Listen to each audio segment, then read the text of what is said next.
आजच्या दिवसभरातल्या 4 महत्त्वाच्या बातम्या आता आपण पाहणार आहोत। पहिली बातमी यवतमधनं। सोशल मीडियावरील आक्षेपार्ह पोस्ट प्रकरणी यवतमध्ये दंगल उसळली, पोलिसांनी परिस्थिती नियंत्रणात आणली। तर दुसरी बातमी आहे तुळजापुरातनं। तुळजाभवानी देवीची तलवार गेली कुठे असा प्रश्न आता तुळजापूरकर विचारू लागलेले आहेत। तर तिसरी बातमी चंद्रपुरातनं आहे। आमदार जोरगेवार यांनी आपल्या आईच्या नावे एका चौकाला नाव देण्यावरनं काँग्रेसनं जोरदार विरोध केलाय। तर चौथी बातमी वसईतनं। वसईच्या अवघ्या 65,000 बनावट डिग्री मिळतायत याचा पर्दाफाश करण्यात आलेला आहे। या चारही बातम्या आपण सविस्तर पाहणार आहोत आणि तिथली अधिक माहिती आमचे हे चारही प्रतिनिधी देणार आहेत। सगळ्यात आधी जाऊयात पुण्यातल्या दौंडमध्ये। इथे यवतमध्ये तणावपूर्ण अशी शांतता सध्या पाहायला मिळते। आक्षेपार्ह पोस्ट प्रकरणी आरोपी सय्यदला अटक करण्यात आली आहे। दंगल प्रकरणी मध्यरात्री कारवाईही करण्यात आली आहे। तर या संशयितालाही ताब्यात घेण्यात आले। यवतमध्ये जमावबंदीचा आदेश आज लागू करण्यात आलेला आहेच। तर बाजारपेठाही बंद आहेत। पुणे जिल्ह्यातल्या दौंडच्या यवतमध्ये काल 2 गटात हा तणाव निर्माण झालेला होता। सोशल मीडियावरती आक्षेपार्ह पोस्टमुळे उसळलेल्या दंगलीनंतर आता गावामध्ये तणावपूर्ण शांतता आहे। या घटनेनंतर पोलिसांनी कठोर कारवाई करत अनेक संशयितांना ताब्यात घेतले आणि गावात जमावबंदीचा आदेश लागू केलाय।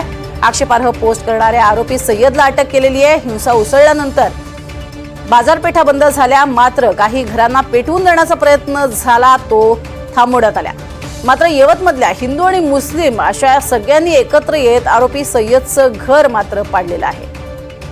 अधिक माहिती घेऊया देविदास राखुंडे यांच्याकडनं। देविदास, आता स्वतः सुप्रिया सुळे यांनी सुद्धा उल्लेख केलेला होता की बाहेरून येणाऱ्या लोकांनी दौंडमध्ये अशांतता पसरवू नये। त्यांचा रोख हा अर्थातच एका व्यक्तीवर नव्हता। मुख्यमंत्री आणि उपमुख्यमंत्र्यांनी त्यांच्या लोकांना आवरावं असं सुतोवाच केलंय। मात्र काय सध्याची दौंडमधली स्थिती?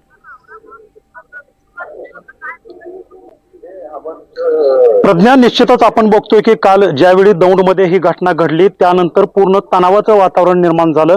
अक्षरशः पोलिसांना अश्रुधुराचा मारा करावा लागला, लाठीचार्ज करावा लागला। त्यावेळी कुठेतरी ही परिस्थिती तासाभराच्या अंतरानं पोलीस आपल्या कंट्रोलमध्ये घेऊ शकले।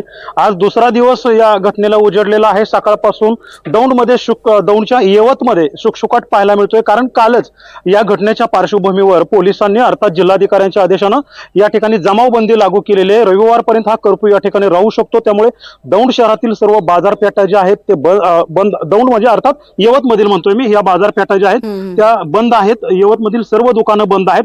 जाग्या जाग्यावरती पोलीस असल्यामुळे या ठिकाणी परिसरात छावणीचं स्वरूप आलेलं आहे। कारण कालची घटना जी घडली ती जी इतकी मोठी दाहकतेची होती की काही घरं पाडली, वाहनं फोडली, दुचाकी जाळली। या सर्व गोष्टींच्या पार्श्वभूमीवर ज्या व्यक्तीनं ही आक्षेपार्ह पोस्ट केली होती त्या सय्यद नावाच्या व्यक्तीला कालच यवत पोलिसांनी सकाळी ताब्यात घेतला आहे। तो कुठला आहे, काय आहे, त्याच्या या पोस्ट करण्यामागचा उद्देश काय होता याची सर्व माहिती पोलीस घेत आहेत।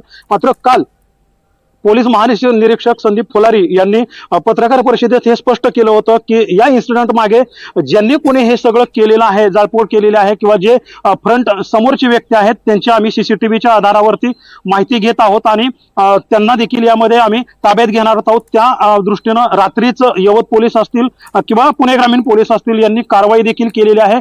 जवळपास 20 संशयितांना पोलिसांनी या प्रकरणी ताब्यात देखील घेतलेला आहे। दौंडचे आमदार राहुल कुल या सर्व परिस्थितीवरती नियंत्रण ठेवून आहेत।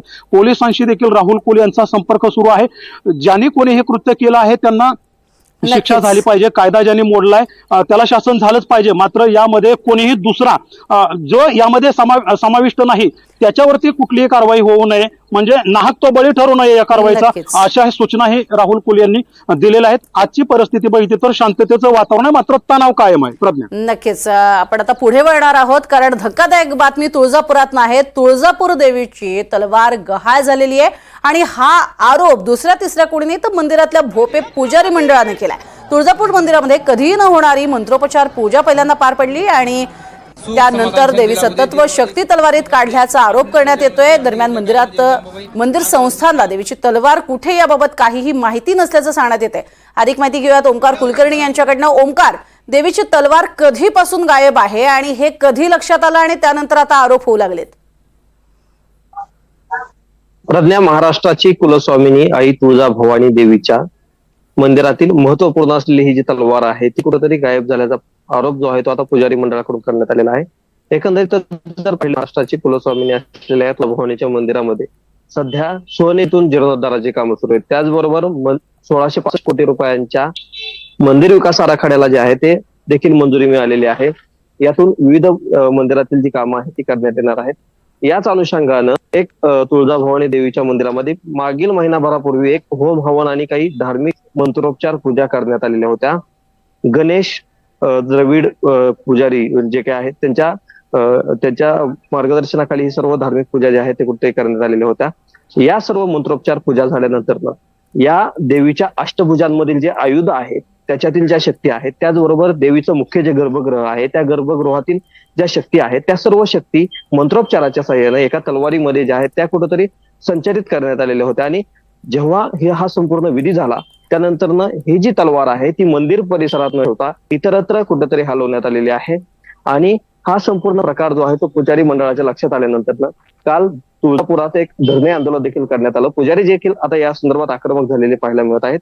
खरं जर पाहिलं तर देवीचं स्थान हे कुठंतरी मंदिरात असतं आणि देवीच्या शक्ती देखील मंदिरातच राहिल्या पाहिजेत, मात्र त्या इतरत्र कशामुळे हलवत आहे असा सवाल जो आहे तो आता या निमित्तानं पुजारी मंडळानं उपस्थित केलेला आहे. याच संदर्भात जर पाहिलं तर देवीचे लाखो भाविक जे आहेत ते देशभरात पसरलेले आहेत. एकंदरीत जर पाहिलं तर ही जी तलवार आहे ती साधी सुधी तलवार नाही तर देवीच्या संपूर्ण शक्ती आता या तलवारीमध्ये समाविष्ट आहेत आणि संपूर्ण देशभरातील भाविकांच्या भावना देखील या तलवारीशी जोडलेल्या आहेत. नक्कीच. मात्र ही बाब लक्षात यायला उशीर झालाय का आणि तलवार गायब होऊनही ती अजून मिळत नाही, हा अर्थातच एक धक्कादायक प्रकार म्हणावा लागेल. वळूयात पुढच्या बातमीकडे. तुम्ही आमच्यासोबत असेच राहा. बनावट